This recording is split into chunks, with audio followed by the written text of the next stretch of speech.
Oh, it has been a long time that I have recorded the video for this unfiltered channel, and the topic that I want to talk about today is that self-improvement should be fun. And the thing is, I want to start this video off by saying making progress is addictive. Literally. Progress is addictive. You are addicted to progress. Everybody is addicted to progress.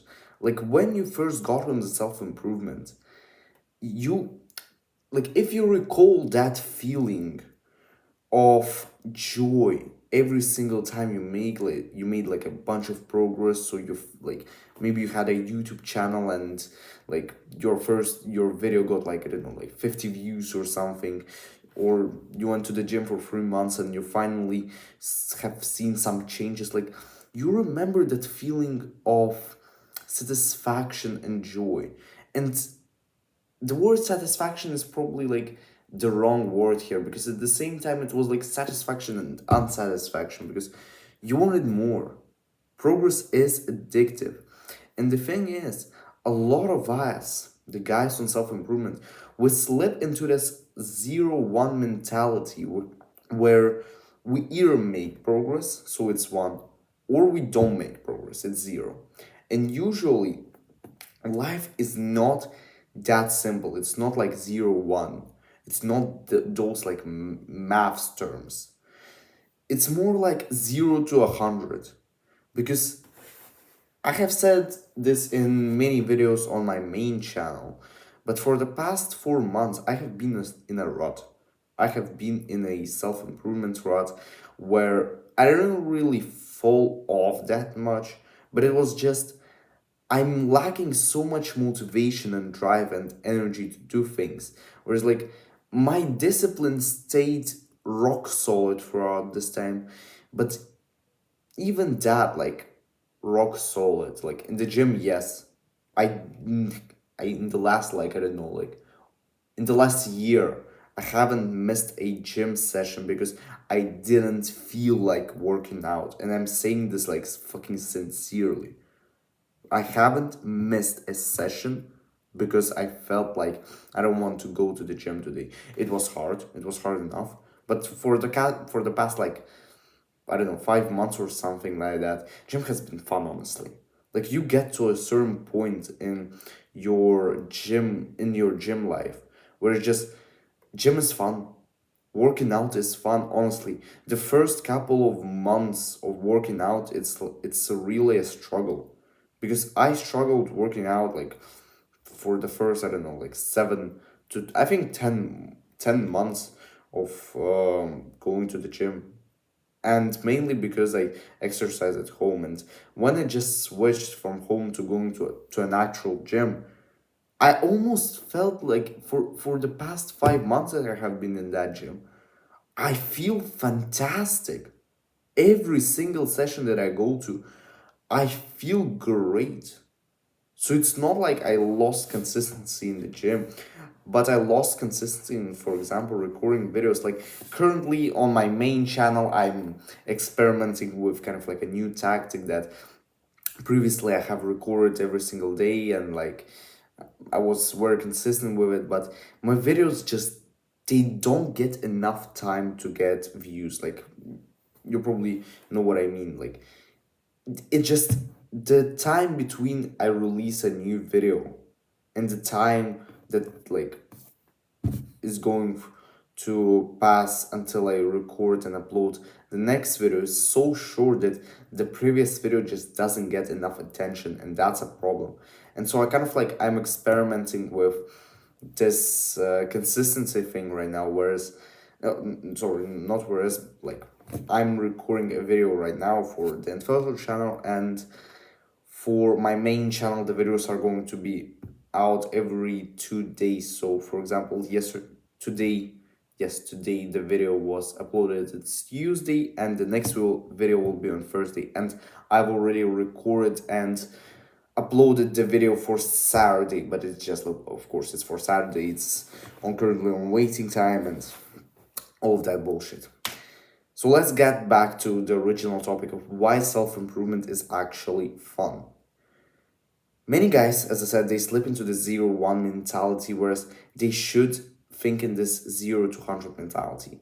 So they create themselves this fucking like timetable schedule, like they schedule their entire day and like they have all of those things to do and like their day is planned to a minute. And of course, life is life.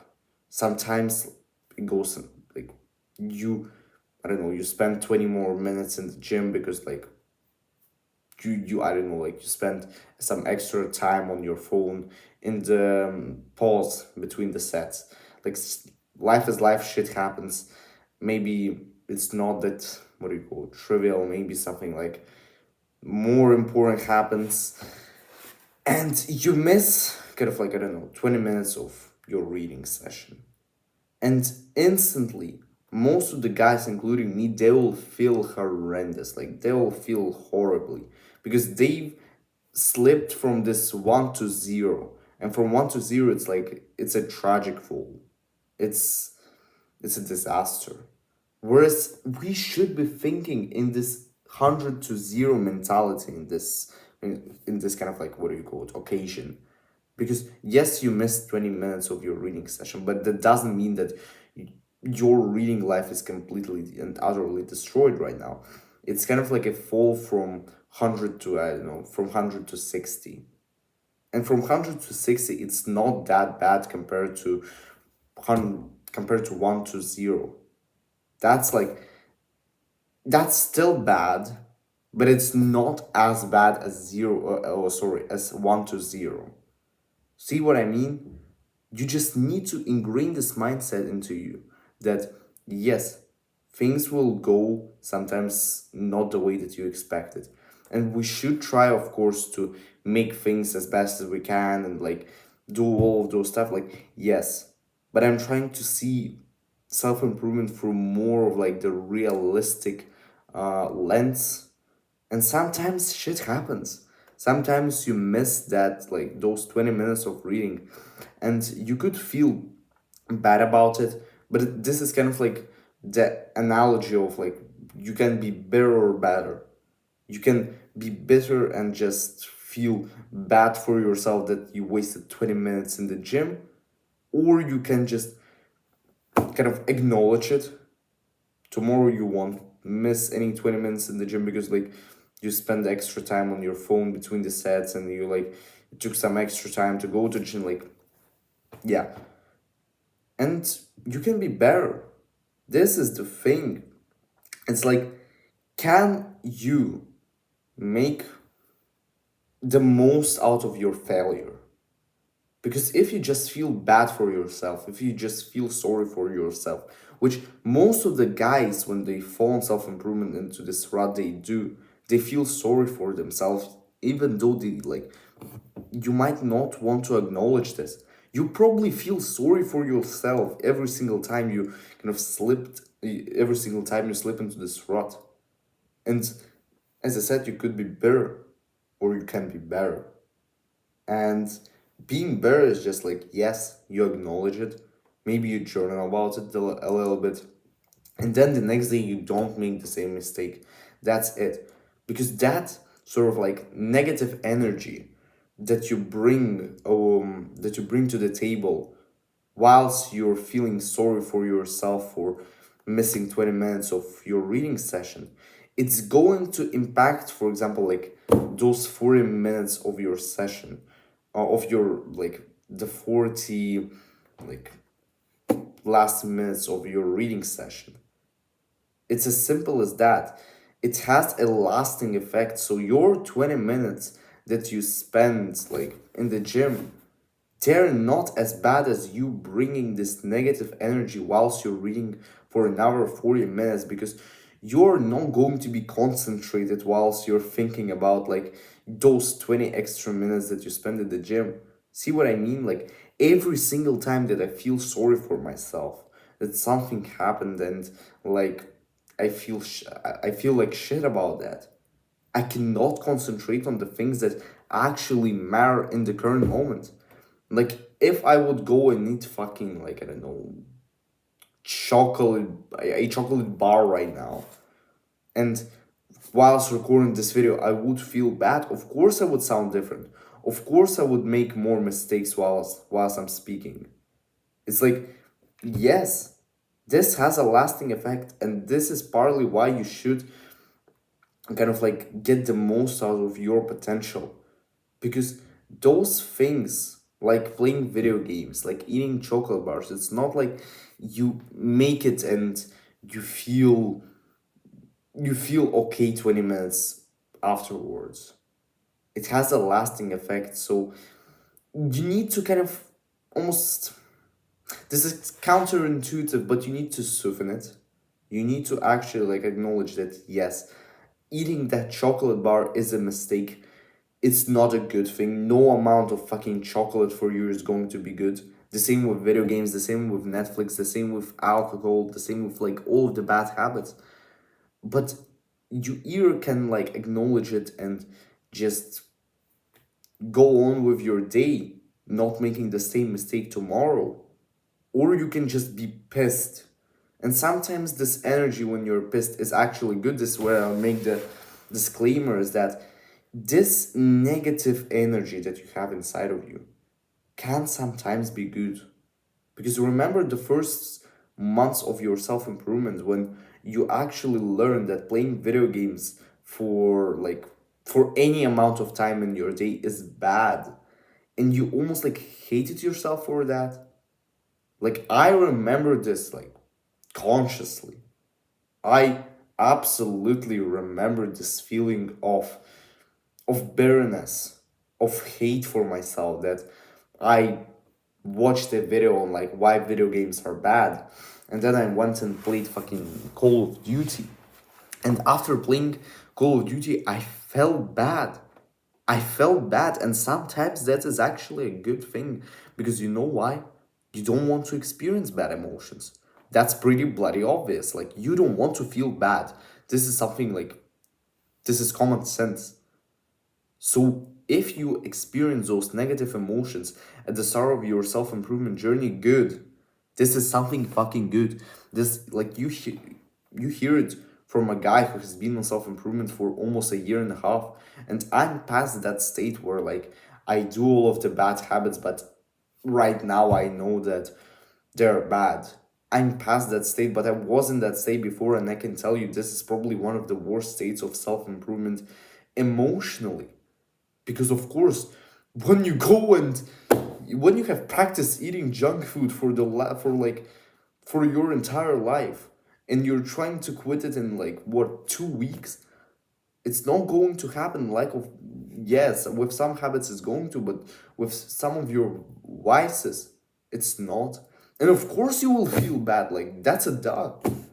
Like what did you expect? Of course you will feel bad. So you those first months of self-improvement, they're brutal. They're hard. They're like, man, this is painful. This is painful to watch first like a video why video games are bad for you. And then go and fucking play a game of League of Legends. Because yes, that should be painful. But that is why you make progress. Like, you don't want to feel bad. Hence, why you need to make more progress to not feel bad. That is like, that's bloody obvious. This is the thing. The first months of self improvement, yes, they're brutal. They will harm you, they will damage you, they will lower your self esteem like as fuck. You'll feel bad. I remember absolutely like when Jesus Christ. Like when I used to watch videos about why junk food is destroying you, and I went and bought a fucking bag of Pringles, I would feel fucking horrendous. I would feel absolutely awful. And that's why I succeeded. That's why I don't eat Pringles anymore. Just simply because I felt the bad emotion before. I hated myself for that. Hence why I stopped. And of course, it's not that easy. Whilst I'm saying like it took me 10 months to to quit video games. 10 months. And that's probably like in the top, I don't know, in the top fucking 5% of self-improvement guys. Because many of the guys, they don't quit video games after like 2 years of being on self-improvement. I quit them after 10 months. Many guys, of course, they quit video games in the first day of self improvement. I quit, like, for example, social media on my first day of self improvement. And yes, that was easy. Some of the vices, some of the bad habits that you have, you can quit them like relatively easily. You can go and delete something that you actually like. I don't really use, for example, Instagram that much before in my kind of like normal life before self improvement. And so deleting Instagram, it was a very, what do you call it, like trivial decision. So it didn't make much impact on my life. A little bit different situation was with Twitter. Twitter was I was an addict. I truly was an addict to all of the Twitter drama and the instant gratification that comes with it. But I deleted it like 2.5 weeks later. So it's nothing. I quit video games after 10 months. Junk food I quit when? Yeah, relatively at the same time. Probably even a little bit earlier. I quit. Oh yeah, junk food. Oh my god, there's like a whole separate topic. Like junk food was my probably like my number one vice for a long time. I have indulged in junk food even after I got into self improvement, and for a long time, I actually like Jesus Christ. Okay, so this is a story of I think it's called like in I don't know, was it MG DeMarco, the author of The Millionaire Fastline, who said that phrase in his book, or was it somebody? I think it's, yeah, I think it's MJ DeMarco, probably. And the thing that he talked about was FTE. So FTE stands for fuck this event. So what does it mean? FTE, my FTE with junk food was on my trip to Spain last year. And I remember me and my family were in this like really nice city, and we were walking around, and we were going back to our hotel, and near like our hotel there was this cafe, and went there to buy some like sandwiches or something. And I saw a piece of cake there, and it looked bloody delicious. And so of course my, what do you call it? My Adonis mind, like it said to me, no, yes, it looks like this and this and this and this and this. Fuck it, no, we're not eating that. But my lizard brain, on the other hand, it told me like, but eating a little bit of sugar, like it won't affect you. That yeah, that bullshit. And I listened to my lizard brain, and I took the cake, I ate it, and what do you call it? Justifiably, I felt fucking awful about that. Whilst I was eating the cake, I felt that I was doing something wrong, like literally in the moment, thanks to my fucking like tens, maybe probably even hundreds of hours of meditation. I developed that level of awareness where I'm doing the bad habit right now, and I feel that I'm doing something wrong, like literally in the moment, not a minute, like a fucking post cake clarity, something like that. No, I felt that in the moment, and for some reason, I just it it took me down, like honestly. And this was a good thing, like looking back then right now, of course it, like I was filled with negative emotions back then, but the ROI of this was massive, because of course I didn't want to like feel bad because of eating the cake again. So what's the solution? I had to. First of all, I could just quit it all and go back to my normal Jeffrey life. No, that wasn't an option. And the second one is just don't eat it. Next time, listen to your Adonis brain. And that's what I did. As simple as that. Okay, so the video is getting to fucking 20 minutes. Yeah. I hope this was relatable, understandable, comprehensible. Make sure to subscribe to my channel and what is my final line? Fucking I forgot. I hope this will help you and see you in the next one.